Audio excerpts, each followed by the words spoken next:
Also, while you're listening to the video, let me know your thoughts specifically about some of the responses that you see and the question that you see above. Are you specifically offended? Do you take it a certain type of way? Do you think that it is helpful, when it deals with the community? Do you feel that people just should not, ask the question that it shouldn't be presented, or do you feel that this is a topic that really doesn't get talked about and it really needs to get shown the light of day so that it can get fixed? So we can see what the topic was directly on Twitter that Boyce Watkins made, right? He said, Chicago's black kids getting erased every day, yet we only react when CNN markets the incident of black man by a white cop. What do you think? Why do you think that is, right? Just basically posing a question to a lot of people and also pointing out two different problems at the exact same time, right? Some of the responses that people had, one was, you would have told Nat Turner to set up Fred Hampton, infiltrate the Nation of Islam and the Panthers. You are not for black empowerment. Another person, white people and people of color erase each other every day too, but leave it to grifting black men with no solutions to start the black on black crime BS. Tell us, in your opinion, OP, what is your solution to stopping the black on black crime that keeps you awake at night? Another person, why are you in Chicago? Go back to Kentucky. I'm tired of you jumping on social media, downing my people in my city. For you to be married to a social worker who can explain the impact of flooding our cities with drugs, mass incarceration of black men, defunding our schools, and etc. Another person, please let's not start the but what about black on black crime stuff. Difference is those black kids get caught in Chicago after erasing each other, they get football numbers to life sentences versus a white cop who targets a black person because of their race who might get 5 to 10 years off. Now, I get it. A lot of people may dislike or hate Boyce Watkins for whatever their reasons may be. I'm not really here for that, nor do I, in a sense, care because that does not specifically affect me or my situation. I'm just clearly looking at the question that is posed, right? He was asking people, why do you think it is that the media will only show you one side and not the other? Right? Even though having black directly in the title or the name of it is profitable. One is less profitable while other is more profitable, right? So what he's trying to show you is the fact that the reason why the media will sit up there and show you a white cop doing this to somebody black is because it's ultra more profitable than the same old, oh, this black dude killed another black dude over the fact of an argument that, took place, right? So what he's trying to show you is that they're not doing this to, in a sense, fix a problem or to, give some type of message directly out there. It's all for profiteering. One side is more profitable than the other side, right?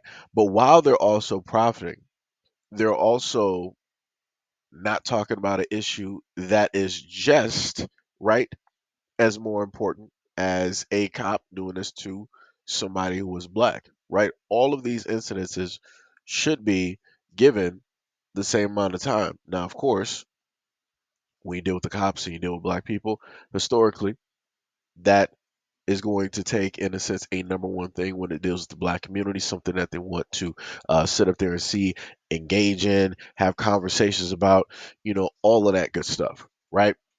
Versus the other side where the black community, in a sense, don't really want to focus in or talk about that. What I mean by that is the fact that when we look at the black community and we know that this is something that is prevalent, we know that this is something that is happening, not even by way of the mainstream media telling you.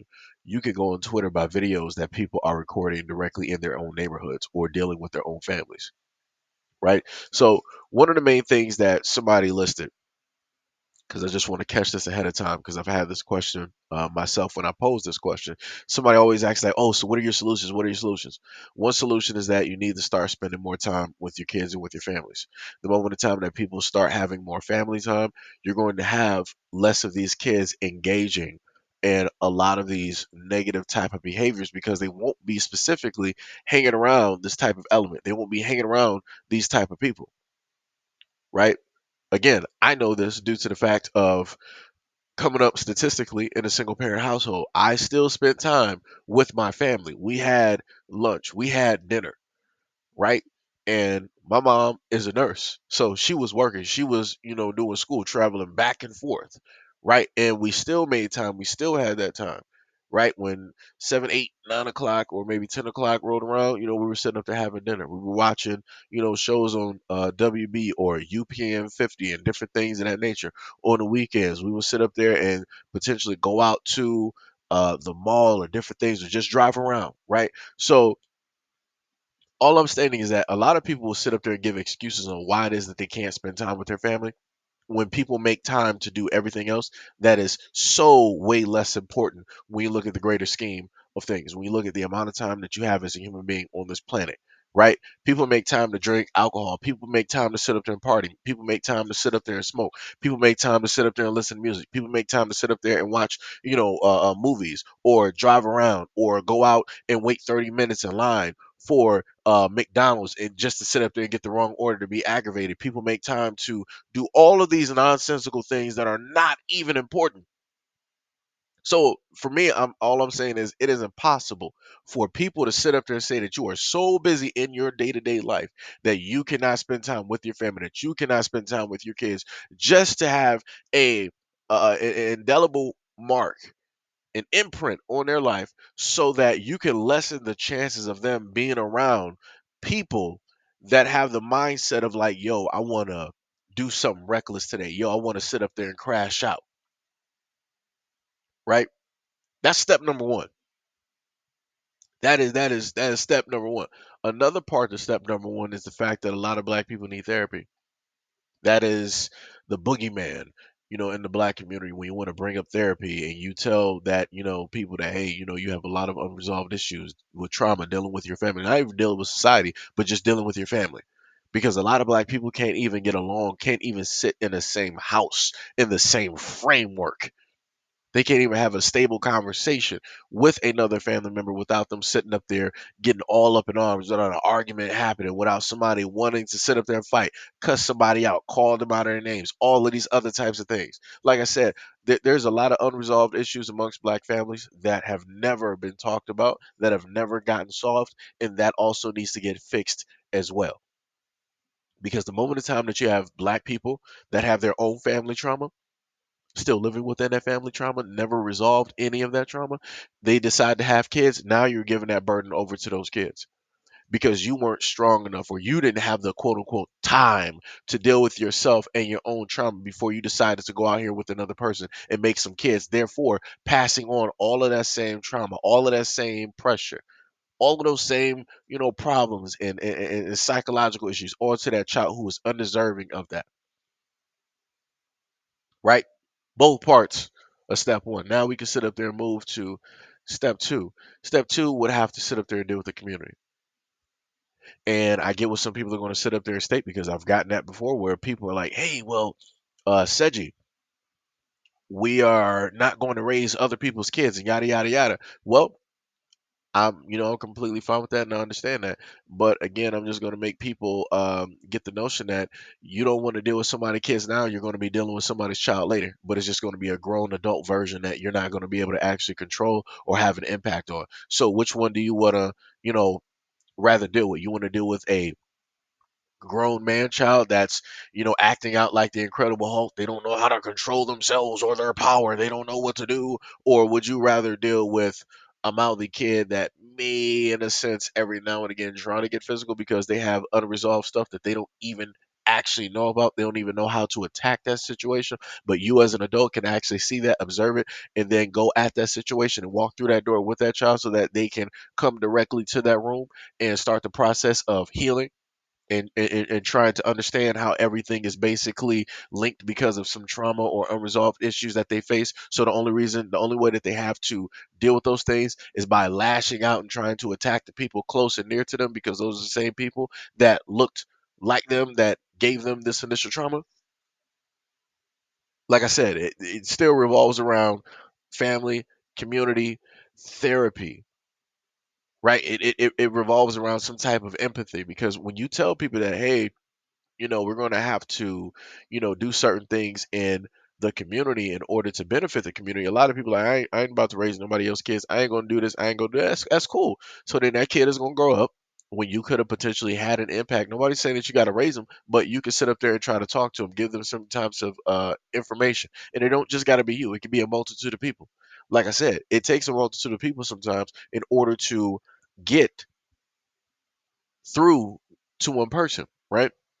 So again, you're not raising a person, but you're trying to make an impact in order to divert them from potentially going into the wrong area that can lead towards a community type of problem and issue that we're going to have to deal with later, that is going to be almost uncontrollable, and that can easily be given to another person to copycat and do the exact same things,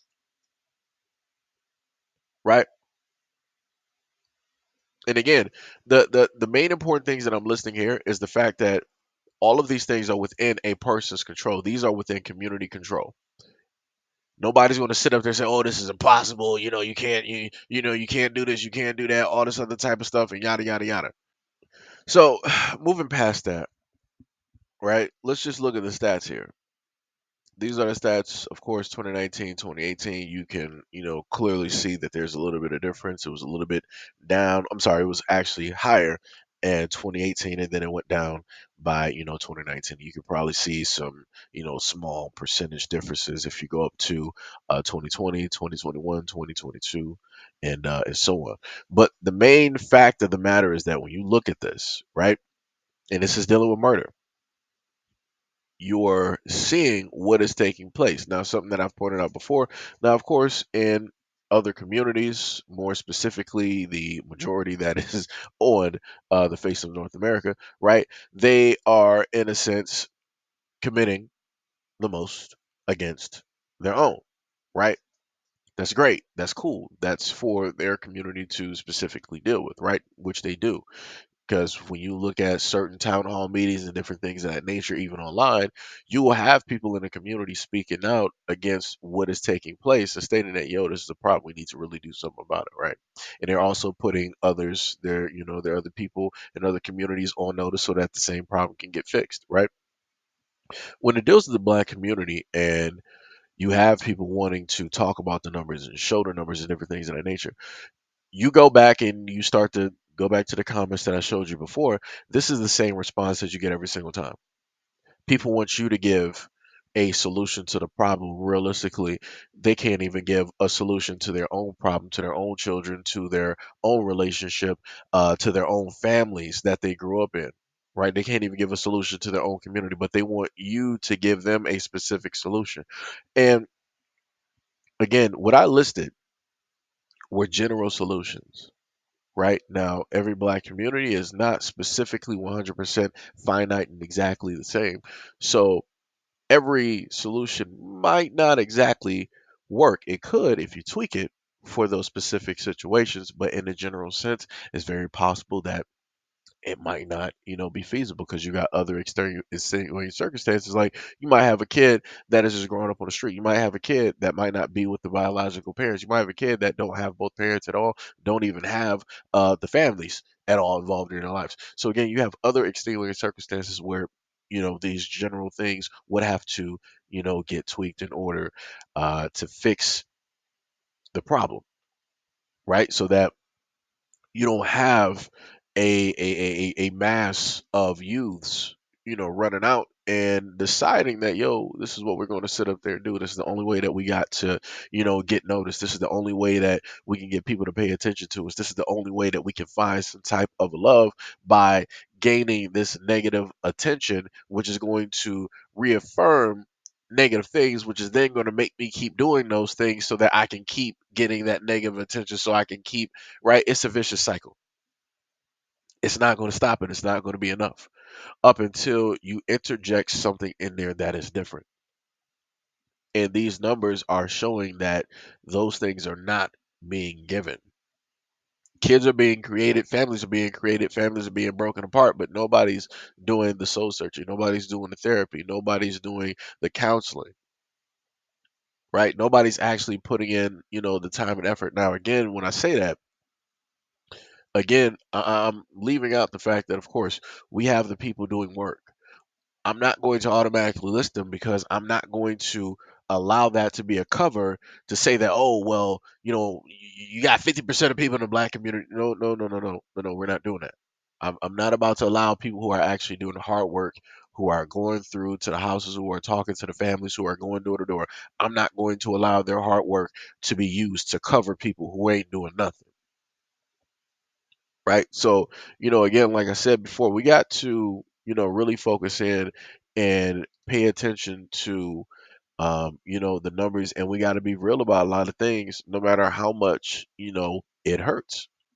But again, let me know you guys opinion directly about this, how it is that you feel about the topic and the situation, maybe dealing with your specific communities and the things that you have to sit up there and face, or maybe the things that you might be specifically doing within your community in order to give some type of a solution, or at least try to help, specifically with, the issue, because, maybe whatever you're doing, somebody else could implement that in their community, or they can figure out a way to try to start that in theirs. And, it can have a avalanche, type of effect.